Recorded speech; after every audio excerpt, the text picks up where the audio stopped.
tudo bem? Nós daremos continuidade ao nosso curso de Educação Especial Inclusiva na parte 2 sobre transtorno do espectro autista. Vamos lá?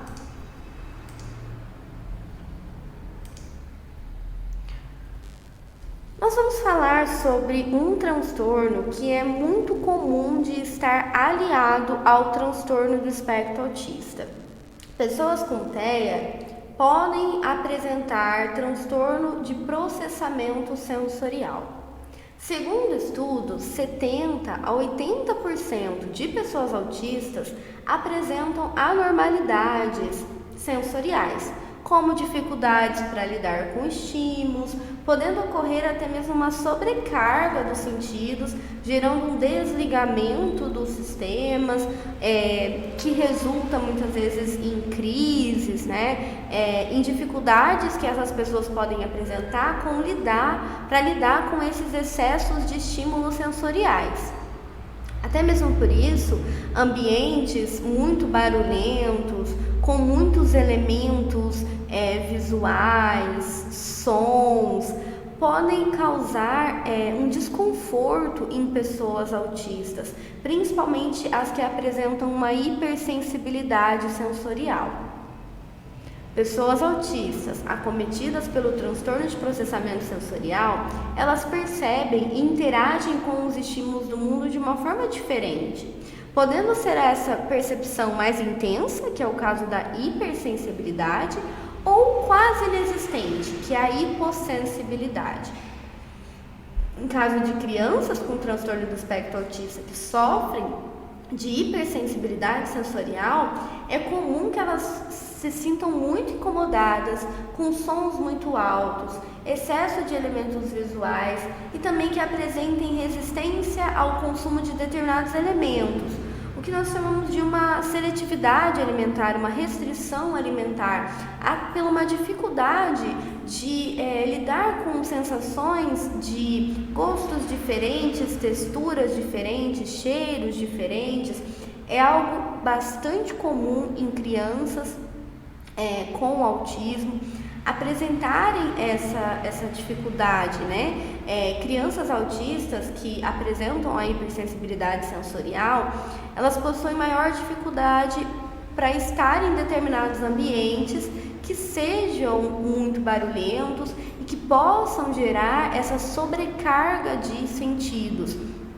O cérebro da pessoa autista, ele apresenta uma maior dificuldade para realizar uma filtragem desses sentidos. Então, eu vou dar um exemplo para que fique um pouco mais claro, pessoas neurotípicas, que são pessoas não autistas, elas conseguem, a partir do funcionamento do cérebro, realizar uma filtragem dentro das sensações, dos estímulos que estão ao seu entorno. Então, é possível fazer essa filtragem dando mais ênfase para determinados sentidos. Então, é possível filtrar apenas um som e deixar os outros menos evidentes, focar em uma imagem. São formas que o cérebro encontra para não ficar sobrecarregado de informações. Já o cérebro de pessoas com transtorno do espectro autista, ele não realiza essa filtragem das informações, dos sentidos, e isso leva a uma sobrecarga. Muitas vezes as pessoas autistas, elas não conseguem direcionar o foco para apenas um som, para apenas uma imagem, e isso intensifica ainda mais quando todas essas sensações elas são percebidas ao mesmo tempo.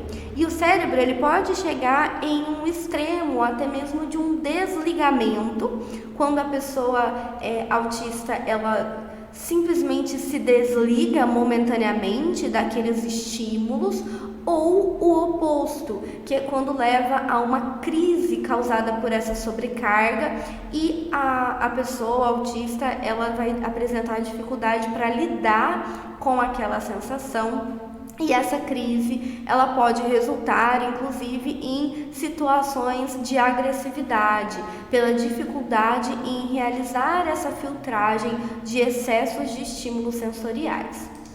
Para evitar que essas sobrecargas aconteçam, crianças autistas hipersensíveis, elas buscam evitar esses estímulos sensoriais.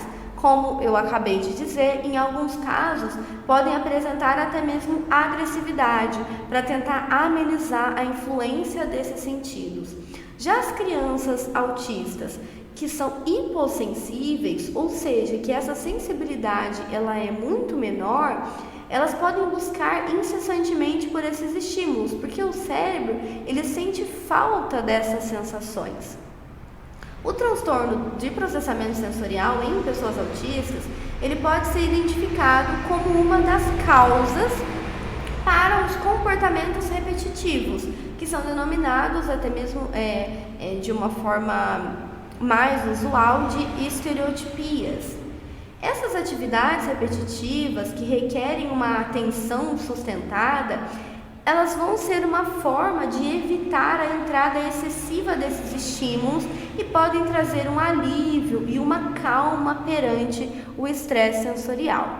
Inclusive, é comum que pessoas autistas utilizem alguns objetos chamados de STIMs, que são objetos que vão auxiliar a evitar essa entrada excessiva de estímulos e trazer um alívio para esse excesso de informações sensoriais.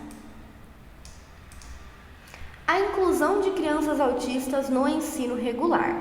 Segundo a Declaração de Salamanca, o acesso à educação está respaldado pela Declaração Universal de Direitos Humanos e pela Declaração Mundial sobre Educação para Todos. Na garantia de um acesso à educação para todas as crianças, visando uma educação apropriada às suas necessidades, circunstâncias e aspirações. Portanto, a inclusão de crianças autistas no ensino regular é lei, respaldado por várias leis, por várias declarações e, portanto, é algo mais do que necessário de ser aplicado em nossa sociedade. Ao que se refere à educação de pessoas com autismo, é possível diferenciar dois tipos de abordagem. Aquela que ocorre no AEE, que é o atendimento educacional especializado, e a outra que ocorre nas salas regulares. As crianças autistas, elas possuem um direito ao profissional de apoio que deverá acompanhá-las em suas rotinas escolares dentro das salas regulares. Assim como esse profissional de apoio também deve realizar as adaptações curriculares necessárias, trabalhando em conjunto com os professores regentes. O atendimento educacional especializado, ele deve ser individualizado e realizado em turno contrário ao horário das aulas regulares. Nesse atendimento, são utilizadas metodologias desenvolvidas a partir da investigação e avaliação das necessidades educacionais da criança, efetuadas pelos profissionais e pela equipe pedagógica, seguida de uma avaliação que é feita por psicólogos, psiquiatras e neurologistas. O chamado PDI, Plano de Desenvolvimento Individual, ou o PEI, que é o Plano Educacional Individualizado, é uma forma de colocar para aquele aluno específico um planejamento educacional de acordo com as necessidades dele, em razão da sua deficiência. Não é porque o aluno ele possui uma deficiência que ele vai se tornar incapaz de realizar as suas atividades. Basta que sejam feitas adaptações de acordo com as suas características. Pessoas com deficiência também apresentam dificuldades em algumas áreas e potencialidades em outras. Então, cabe aos profissionais da educação também enxergarem as potencialidades dessas crianças e oferecerem ferramentas necessárias para que elas consigam se desenvolver. O PDI, ele é elaborado pelo conjunto da escola e pelos profissionais que vão acompanhar esse aluno. No atendimento educacional especializado, as professoras elas podem fazer o uso de metodologias voltadas diretamente para a educação de crianças com transtorno do espectro autista. Alguns exemplos dessas metodologias é o tratamento e educação para crianças autistas e com distúrbios correlatos da comunicação, o sistema de comunicação através da troca de figuras e o ABA, análise aplicada de comportamentos. São metodologias que podem ser aplicadas para auxiliar no desenvolvimento dessas crianças autistas, oferecendo comunicações alternativas, oferecendo formas de se trabalhar algumas dessas necessidades, de diminuir dificuldades que essa criança possa apresentar a partir de treinamentos, a partir de atividades desenvolvidas especificamente para que essa criança possa superar suas dificuldades. E todo esse tratamento ele deve ser feito de forma conjunta na escola, com o profissional de apoio, o professor ou professora da sala de recurso, com o psicopedagogo, com o terapeuta, com todos aqueles que acompanham essa criança autista para que o desenvolvimento dela ocorra da melhor forma possível. Agora nós vamos realizar 2 questões de concurso sobre transtorno do espectro autista para a gente fixar essas informações e colocar em prática. Vamos lá? O transtorno do espectro autista, TEA, é um transtorno do neurodesenvolvimento conceituado pela primeira vez pelo psiquiatra Leo Kanner em 1743, em um artigo intitulado Distúrbios Autísticos do Contato Afetivo, na revista Nervous Children. Atualmente, os critérios estão bem detalhados na 5ª edição do ESM-5. Sobre o transtorno do espectro autista, analise as afirmativas. 1. O diagnóstico é baseado nas alterações de 2 domínios: deficiências na comunicação social e comportamentos restritos e repetitivos. 2. O termo TEA inclui as diversas nomenclaturas usadas anteriormente como autismo, autismo típico e síndrome de Asperger, as quais entraram em desuso, dando lugar aos especificadores de gravidade a partir do DSM-5.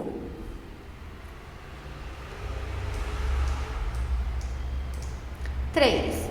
Entre os fatores biológicos de risco para o TEA estão os fatores genéticos dependentes da expressão de múltiplos genes, uso de substâncias como ácido valproico durante a gestação e síndromes de base genética como a esclerose tuberosa. 4. Entre os fatores psicossociais de risco para o TEA estão os fatores emocionais dos pais, incluindo diferenças na capacidade de criação dos filhos entre pais de filhos com TEA em comparação com pais de filhos sem o transtorno. Estão corretas as afirmativas? Bom, vamos analisar novamente as alternativas. O diagnóstico, ele é sim baseado nas alterações de 2 domínios básicos, comunicação social e os comportamentos restritos e repetitivos. Como nós já vimos anteriormente, apenas 1 ou 2 comportamentos não são suficientes para que a pessoa seja diagnosticada com um transtorno do espectro autista e é preciso realizar uma avaliação completa. O termo TEA, ele inclui todas as nomenclaturas que não são mais utilizadas, como, por exemplo, autismo típico, síndrome de Asperger, que entraram em desuso. Existem alguns fatores biológicos que podem sim aumentar o risco da criança desenvolver o transtorno com espectro autista, que são alguns fatores genéticos, como os que foram mencionados na alternativa na 3.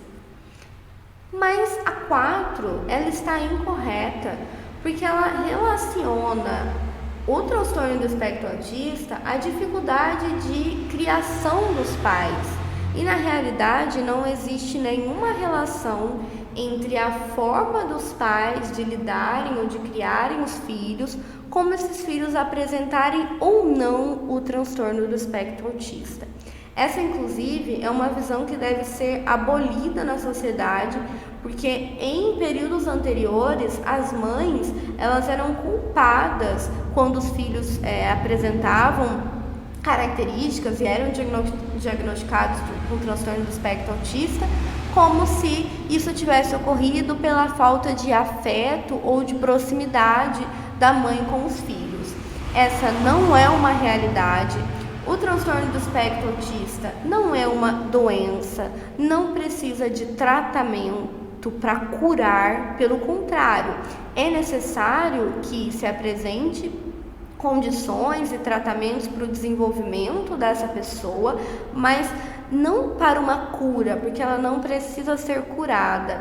O autismo é uma característica presente nessas pessoas e elas vão ter a necessidade de adaptações, de que profissionais possam auxiliar na superação de algumas dificuldades relacionadas ao transtorno. Contudo, pessoas autistas não precisam de cura.